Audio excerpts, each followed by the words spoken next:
বন্ধুরা, এখন আমি দাঁড়িয়ে রয়েছি ব্যান্ডেল কাটোয়া যে রেল রুট আছে সেই রেল রুটের একটি রেল লাইনের পাশে। আর সেই রেল লাইনের পাশে এই সুন্দর অনবদ্য জায়গাটা একবার দেখুন কি সুন্দর। আর এখানে এখন বাজে সকাল 6টা। আর এই 6টার সময় এই জায়গা থেকে একটি আপ লোকাল পাস হয়, যেটি ব্যান্ডেল কাটোয়া লোকাল। আর বন্ধুরা, এই যে আপ কাটোয়া লোকালটি আছে এটির একটি পুরনো ইতিহাস আছে।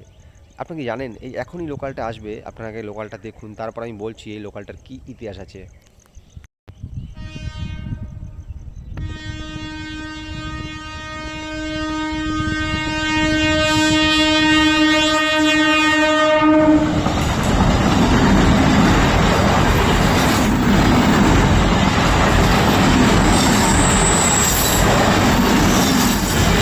আর বন্ধুরা, যে ট্রেনটি আপনারা এইমাত্র দেখলেন, এই ট্রেনটির বর্তমানে যে টাইমিং আছে ঠিক এই সময়ে আগে হাওড়া থেকে নলহাটি পর্যন্ত একটি লোকাল ট্রেন চলতো।